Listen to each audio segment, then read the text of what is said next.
pas être vacciné devrait aussi être considéré en fait comme un bien public mondial, parce que si tout le monde est vacciné, ça protège tout le monde. Bonjour, les vaccins à ARN messager pourraient valoir à leurs pionniers un prix Nobel. Ce matin, c'est le début de l'histoire qu'on vous raconte, une saga internationale de 30 ans. Et d'ailleurs, en cas de crise sanitaire, faut-il sortir des logiques de marché ? Est-ce que les brevets ont encore un sens ? On parle de la santé comme bien public global. Et puis, reportage en Argentine où le deuxième plus grand fleuve d'Amérique latine inquiète. Son niveau n'était presque jamais descendu aussi bas. Tout un monde, Éric Guevara-Frey. La fin de l'histoire, ou disons les épisodes les plus récents, on les connaît. Les vaccins ARN messagers contre le Covid-19 sont apparus. L'année dernière, les gouvernements ont mis sur pied des campagnes de vaccination massives pour tenter de venir à bout de la pandémie. Il y a eu les hésitations, les débats, il y en a encore d'ailleurs, etc. Et puis, peut-être aujourd'hui, un prix Nobel pour les pionniers de ces vaccins ARN messagers. Mais pour les scientifiques, c'est une histoire qui est déjà longue, une saga internationale d'au moins 30 ans à travers l'Allemagne, la Turquie, les États-Unis, la Suisse, d'autres pays encore. Une histoire pleine de rebondissements que raconte Fabrice Delay, journaliste à ID News, dans son livre « La révolution de l'ARN messager » qui vient de paraître chez Odile Jacob. Et il est avec nous ce matin. Bonjour Fabrice Delay. Bonjour. On dit que tout est allé très vite, mais à vrai dire, on ne regarde que le sprint final d'une course qui a démarré il y a 30 ans. L'ARN messager, utilisé dans les vaccins aujourd'hui, c'est bien ça, c'est 30 ans de recherche. Ces 30 ans de recherche et développement, je me suis intéressé dans mon livre à la partie qui concerne vraiment le transfert depuis la science fondamentale qui elle-même a commencé encore 30 ans plus tôt avec la découverte de l'ARN messager en 1961 par François Jacob et Jacques Monod. Mais la partie sur laquelle moi je me suis consacré, c'est à partir du moment où ça devient vraiment une technologie. Et ça va effectivement prendre une trentaine d'années avant que on puisse véritablement démontrer que c'est la bonne manière de procéder pour inventer cette nouvelle technologie vaccinale. Et est-ce que cette technologie vaccinale est tout simplement arrivée à maturation par hasard au bon moment alors qu'il y avait cette pandémie de Covid-19, ou alors que c'est la pandémie, c'est SARS-CoV-2 qui a permis cette accélération phénoménale à la fin? Bon, on peut dire les deux, mais s'il y a un peu de chance, il faut quand même dire que c'est été à disposition, et avec l'avantage que les vaccins ARN se développent plus rapidement que d'autres technologies vaccinales pour un certain nombre de raisons qui tiennent essentiellement au fait que quand on fabrique un vaccin normal, un vaccin atténué ou tué, il faut d'abord cultiver des quantités phénoménales de virus. Donc c'est pas forcément ce qu'on a envie de faire, et avec les risques que ça présente, en particulier les risques que soit les employés transportent le virus parce que les choses seraient mal contrôlées, ou parce qu'il pourrait y avoir une fuite dans l'environnement de ces virus. Donc on doit prendre des précautions énormes pour éviter cela. Avec l'ARN messager, on ne fait qu'une sous-partie du virus. Donc on ne fait rien qui puisse être contagieux en réalité. Et donc on peut considérablement accélérer le développement de cette technique. Le hasard des rencontres aussi, on parlait de hasard, et même d'ailleurs vous le racontez dans votre livre, la défaite surprise de l'Allemagne à la Coupe du Monde de football 1998 a joué un rôle là-dedans. Ben oui, effectivement. En fait, c'est parce qu'il y avait un jeune Français qui était venu de l'Institut Pasteur à l'université de Tübingen, et c'était au moment de la Coupe du Monde, et il y avait son collègue Ingmar Hör qui, au même moment, lui avait vu la Mannschaft perdre contre la Croatie. Et donc du coup, il s'est intéressé à l'équipe de France, et du coup, il s'est intéressé à ce Français. Ils ont commencé à discuter, ils se sont rendus compte qu'ils avaient plein de choses à se dire. L'un développant les technologies ARN, l'autre ayant des modèles de souris sur lesquels les tester. Et puis ça a abouti à ce que en 2000, ils créent la première start-up finalement consacrée à l'ARN messager, à savoir CureVac, qui est partie donc la première dans la course, mais qui est pas forcément arrivée en tête, puisqu'on sait que c'est BioNTech et Moderna qui ont gagné cette course. Alors vous avez parlé de start-up, on va y venir dans un instant parce que évidemment c'est ça qui frappe aussi, en tout cas vu de l'extérieur, c'est le rôle joué par des start-up alors que les grands labos sont absents. Mais juste avant ça, à propos de paternité ou de maternité de ces vaccins ARN messagers, on attend peut-être un prix Nobel ce matin à Stockholm pour deux des pionniers de cette technologie que vous avez interviewé pour votre livre. Vous avez interviewé pratiquement tous les chercheurs, tous les acteurs de cette saga de l'ARN messager, comme on le disait. Mais en vous lisant, on a l'impression que c'est compliqué de savoir à qui donner ce prix Nobel. C'est débattu. Ouais. Mais toutes les recherches, à chaque fois, c'est un petit peu la même chose. Il y a toujours, la science fonctionne comme une immense entreprise collective, donc de pouvoir véritablement sortir quelqu'un et dire c'est lui, il s'est toujours appuyé sur, c'est la fameuse phrase de Newton, je suis monté sur l'épaule des géants, et en fait, tout le monde monte sur les épaules de tout le monde pour pouvoir avancer. Donc, effectivement, on peut considérer que ce sera difficile. Cela étant dit, il semble quand même que dans le cas précis, et pour des raisons qui tiennent à l'efficacité des vaccins, qui tient à une technologie particulière qui a été découverte par Cathy Carico et Drew Weissman. On parle beaucoup d'eux, effectivement. Après, il y a d'autres. Ingmacher, justement, chez CureVac, il a aussi joué un rôle extrêmement important. Et moi, j'ai interviewé une quarantaine de chercheurs, quelques entrepreneurs aussi qui étaient liés à ces développements. Et mon point, c'est de dire à quel point justement c'est une entreprise collective et pas forcément une entreprise de bisounours, parce que les chercheurs entre eux, ils sont souvent en concurrence, ils veulent parfois s'attribuer la paternité d'une découverte. Il y a eu beaucoup d'étapes que j'essaie de raconter. Le premier vaccin qui marche, mais il marche que sur des souris, mais enfin il marche. C'est déjà en 1993 à l'Institut Cochin, dans le cadre d'une collaboration avec une société qui s'appelait Transgène. Et donc, voilà, il y a eu beaucoup d'étapes, beaucoup de travail, beaucoup de déceptions, et finalement, jusqu'à ce qu'on arrive à, un pas après l'autre, à avoir cette technologie qui fonctionne. Alors, BioNTech, Moderna, deux noms qu'on connaît maintenant très bien, mais il y a un an, on les connaissait pas du tout. Ce sont effectivement des start-up de la biotech, des start-up de biotechnologie. Ce sont elles qui ont gagné cette course au vaccin ARN messager. Pourquoi est-ce que ce sont ces entreprises-là et non pas des grands labos, les habituels, et j'ai pas besoin de les citer, on les connaît bien? Ils ont tous, enfin pas tous, mais beaucoup ont eu entre les mains la possibilité, ils auraient pu développer l'ARN messager. Ils n'ont pas cru à cette molécule parce qu'elle est instable. En fait, c'est assez difficile d'amener de l'ARN messager dans une cellule de manière à lui faire produire des protéines. C'est ce qu'on veut faire. Et dans le cadre du vaccin, on veut faire des protéines qu'on appelle des antigènes, qui vont être des protéines qui vont en quelque sorte alerter le système immunitaire sur finalement, c'est une forme de protéine qui va faire que les globules blancs la connaîtront et l'attaqueront. Mais comme cet ARN était instable, il faut une deuxième technologie qui est une technologie d'encapsulation de cet ARN pour les protéger à l'intérieur du corps et pour pouvoir les amener dans les cellules dans lesquelles on veut les amener. Et à plusieurs reprises, il y a eu Merck déjà en 91, 92, il y a eu bioMérieux un petit peu après, il y a eu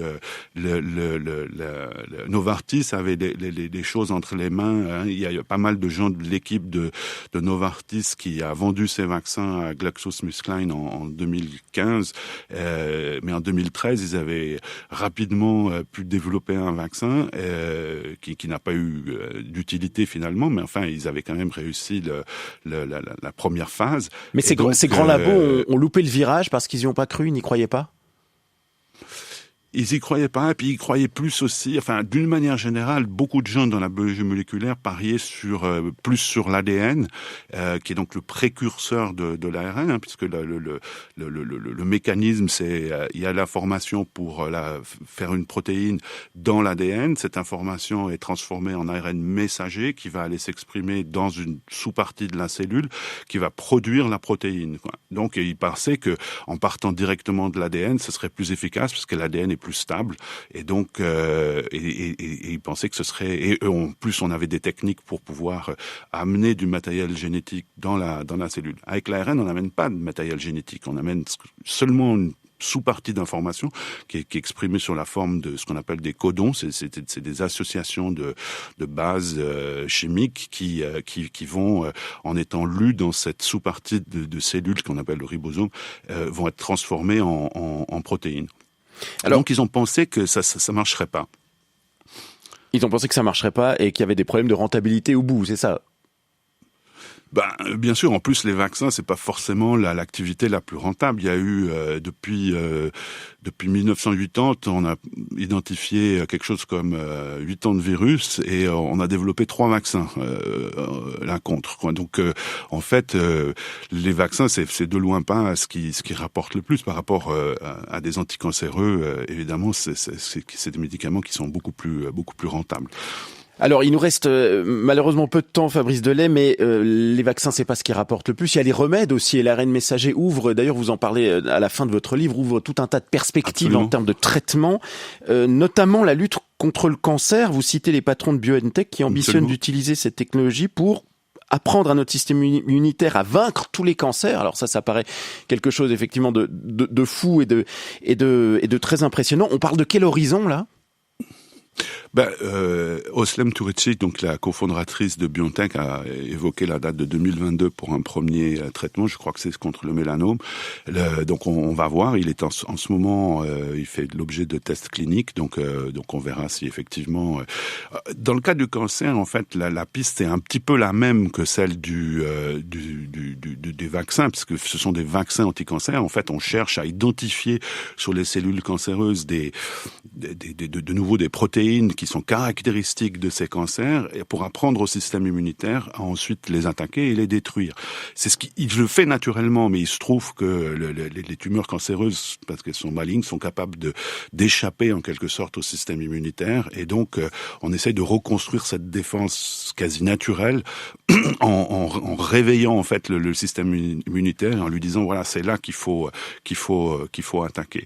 Mais il y a beaucoup de développements qui sont en train de se produire. On peut aussi imaginer étant donné qu'on produit des protéines et que les protéines font à peu près tout ce qu'on peut imaginer dans le corps humain, dès l'instant où elles sont mal fonctionnantes ou manquantes ou exprimées sous des formes mutées, on peut effectivement tenter de corriger. Maintenant, ça va demander des années de développement, en particulier clinique, de tests, pour savoir si on peut arriver à obtenir ces nouvelles thérapies. Mais il est évident que le champ est immense et tout le monde est en train en fait, y compris la grande pharma, tout le monde est en train de faire route vers l'ARN messager, y compris les États d'ailleurs, où par exemple en Suisse, il y a un projet de créer une forme d'usine pilote qui permettrait aux startups justement ou aux laboratoires académiques de faire les premiers pas.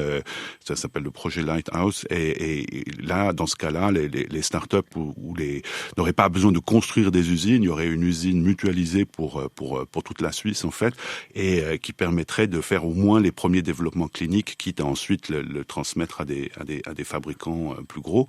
Le Canada fait la même chose. Ça ouvre tout un champ de possibles. Merci beaucoup Fabrice Delay. C'est moi qui vous remercie. Une très bonne journée. Vous avez publié La révolution de l'ARN messager chez Odile Jacob. Bonne journée à vous. Tout un monde.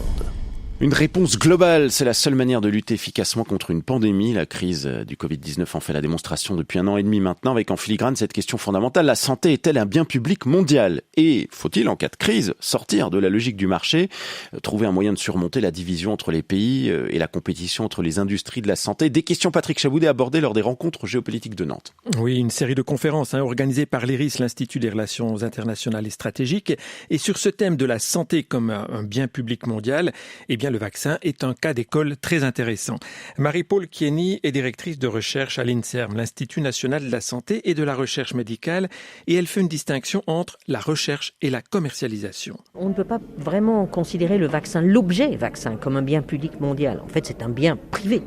Mais par contre, on peut considérer que l'information qui permet de faire ce vaccin, dans le cas d'une pandémie, devrait être considérée comme un bien public mondial. Et de la même façon, la possibilité de pouvoir être vacciné devrait aussi être considérée en fait comme un bien public mondial, parce que si tout le monde est vacciné, ça protège tout le monde. Donc en fait, il faudrait que les décideurs publics essayent, ils le font, mais essayent vraiment de se mettre ensemble pour le plus rapidement possible vacciner tout le monde, puisque effectivement l'état de vaccination deviendra, lui, un bien public mondial. Et quand on parle de santé publique, la question des brevets se pose inévitablement. Les pharma veulent les maintenir. C'est la seule manière, disent-elles, de rentabiliser les investissements qu'elles font sans garantie de succès. Le président américain Joe Biden, lui, a proposé une levée temporaire des brevets. Mais pour Marie-Paule Kieny, ce n'est pas le brevet en tant que tel qui pose problème. Ce qui peut être ennemi de la santé publique, c'est la façon dont on utilise la propriété intellectuelle, dont on la truste pour longtemps. Il y a ces stratégies qu'on appelle toujours vert, où en fait on rajoute un petit peu quelque chose pour augmenter la durée de protection. Non, je pense que les brevets permettent l'investissement dans l'innovation, mais il faut reconnaître aussi que quand l'investissement a été surtout de l'argent public, comme c'est le cas pour le Covid, et en particulier de l'argent public américain, et quand on voit les profits gigantesques qui ont été faits, on se pose la question de savoir quand est-ce que ça suffit ? À quel moment est-ce qu'on peut dire, voilà, le retour sur investissement est déjà atteint depuis longtemps. Ne peut-on pas effectivement lever les brevets pour permettre l'accès des pays à revenus limités ? Oui, d'autant que dans la crise du Covid, les financements publics ont été très importants, ce qui du coup a réduit les risques pour les pharma. La recherche a été dérisquée dans le sens effectivement que le gouvernement américain, surtout par le biais d'une agence qui s'appelle BARDA, a payé pendant au moins une bonne dizaine d'années, depuis qu'ils sont établis, en fait, des recherches et a soutenu ces nouvelles pousses, ces sociétés de biotechnologie, les a aidés à raffiner leurs produits et leurs plateformes. Alors après ça, quand il y a eu la pandémie, il y a eu un autre influx effectivement d'argent public qui était là non pas tant pour la recherche, mais pour donner de l'argent aux industriels pour qu'ils commencent la mise en production à un niveau très élevé avant même de savoir que le produit allait marcher. Parce que d'habitude, ce qu'on fait évidemment dans la pharma, c'est que d'abord on développe un produit, on démontre qu'il marche, et une fois qu'on a démontré qu'il marche, eh bien là on investit dans la production. Alors que là, toute cette production a été, dit-on, dérisquée par le biais des investissements majeurs dans des produits qui auraient pu être des échecs complets.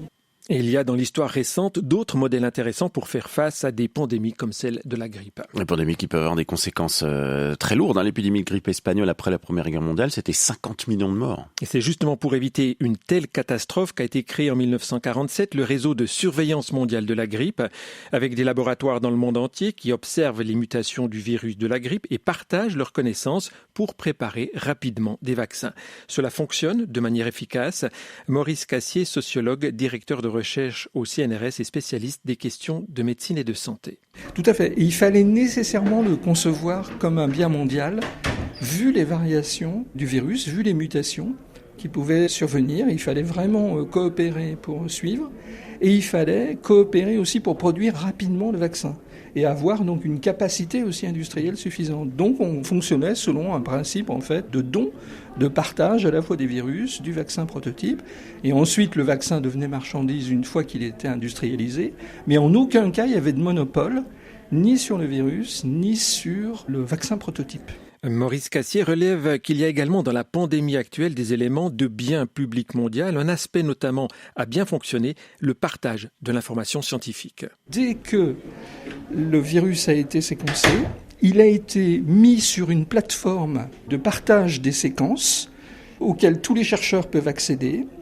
On ne peut pas s'approprier, privatiser les données de séquences qui ont été mises sur la plateforme. Elle a été inventée en fait en 2006 lors de la précédente pandémie de grippe aviaire, pour justement faciliter le partage de la séquence et l'invention des vaccins. Et ça a tellement bien fonctionné que, par exemple, Moderna, quand ils ont récupéré la séquence du virus, eh bien, ils ont été en mesure, en quelques semaines, de préparer leur vaccin. Simplement, ce qui n'est pas du tout partagé, ce sont les technologies vaccinales. Donc ça, maintenant, c'est effectivement breveté, à la différence du modèle vaccin grippe 1940, 1990, 95, où là, le vaccin n'était pas breveté. Avec, pour Moderna, par exemple, un bénéfice net de 2,5 milliards de francs au deuxième trimestre de cette année. Patrick, il y a aussi une certaine opacité sur les prix des vaccins, sur leur coût réel. Oui, un manque de transparence problématique pour Marie-Paule Kieny. L'OMS travaille depuis pas mal d'années sur la transparence des prix. Pourquoi ? C'est parce que pour le moment, les médicaments, c'est comme les Airbus ou les Boeing. Vous avez un prix catalogue. Mais quand on dit, mais vraiment, c'est ça le prix ? On vous dit, mais non, pas du tout. Personne ne paye ce prix.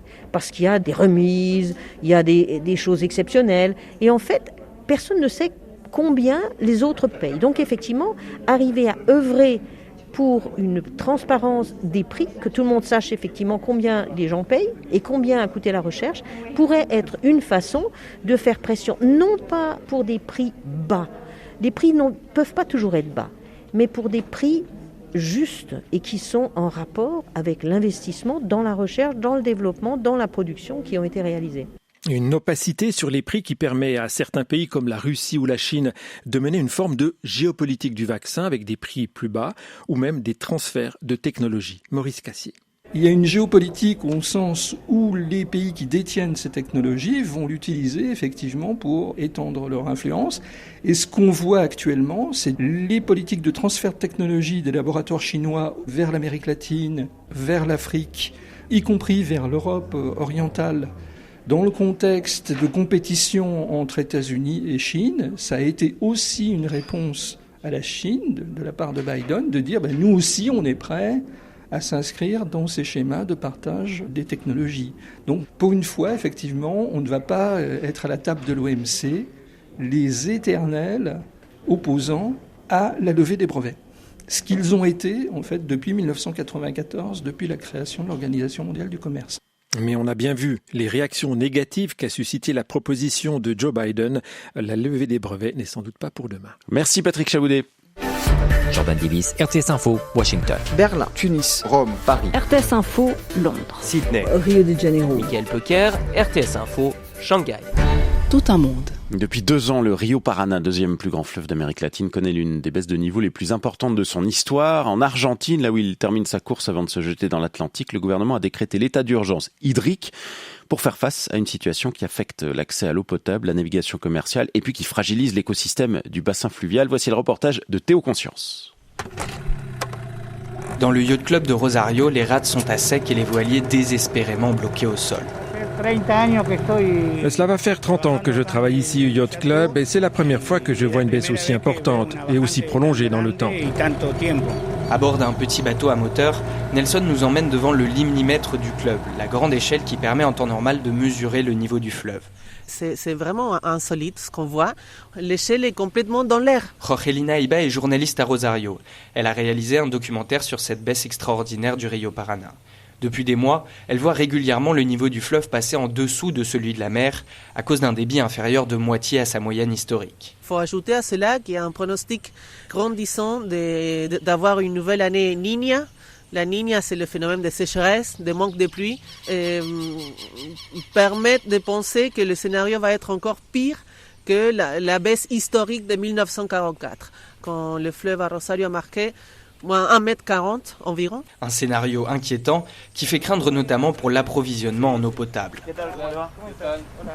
Guillermo Lanfranco est directeur de la communication d'Aguas Santafesinas, l'entreprise en charge du captage et de la potabilisation de l'eau pour la consommation urbaine. Pour nous, la conséquence de la situation actuelle est principalement la perte de capacité de pompage de nos équipements. On doit compenser par l'ajout de nouvelles pompes. Pour l'instant, on a ajouté une ici sur le côté et nous allons en rajouter 2 autres. Depuis le mois de juillet, les 2 millions de personnes dont l'accès à l'eau potable dépend du fleuve sont appelées à faire attention à leur consommation. Pour l'instant, pas de pénurie, mais l'été austral arrive et Guillermo Lanfranco s'inquiète du manque de préparation. On a connu des crues de grande ampleur, mais jamais des baisses aussi prononcées. Nous ne sommes pas préparés pour ça, ça n'a jamais été pensé. Il va falloir le faire. Autre secteur durement touché par l'étiage du fleuve, la marine marchande. 80% des exportations de céréales argentines transitent par le Paraná. Selon le secrétaire de la commission des transports de la Bourse de commerce de Rosario, Alfredo Cessé, la baisse du fleuve a entraîné 620 millions de dollars de manque à gagner depuis le début de l'année. Cette diminution du débit du fleuve génère des coûts logistiques supplémentaires, car les bateaux ne peuvent pas sortir du port aussi chargés que d'habitude. Un bateau de type Panamax, qui ici devrait normalement pouvoir charger 45 000 tonnes, ne peut que charger en ce moment entre 30 et 32 000 tonnes. Fin juillet, le gouvernement argentin a débloqué une enveloppe d'1 milliard de pesos, environ 9,5 millions de francs suisses, pour faire face aux conséquences de la baisse du fleuve. Mais Alfredo Cessé doute que cela soit suffisant. De ce que nous savons, le gouvernement va allouer des fonds pour essayer de compenser en partie ces pertes. Mais elles pourraient être beaucoup plus importantes, sans mentionner les conséquences environnementales que peut avoir tout ceci. L'écosystème du bassin fluvial est en effet affecté par cette baisse du fleuve. Dans le delta du Paraná, les rivières, ruisseaux et petits cours d'eau qui forment les zones humides sont à sec, avec des conséquences sur la reproduction des poissons, explique Vanessa Pacotti, biologiste et militante environnementale à Rosario. La majorité des poissons qui vivent ici vont se reproduire dans les étangs de la zone, où les petits poissons peuvent manger et affronter le courant. Donc quand le niveau du fleuve est aussi bas et qu'il n'est plus connecté à ces étangs, ça affecte énormément la reproduction des poissons. Mais le problème ne se limite pas à la faune aquatique, rappelle Vanessa Pacotti. Avec les poissons, c'est toute la chaîne alimentaire qui est fragilisée. Il y a par exemple énormément d'oiseaux migrateurs qui utilisent les zones humides comme des stations-service. Ils descendent, se nourrissent et reprennent leur route.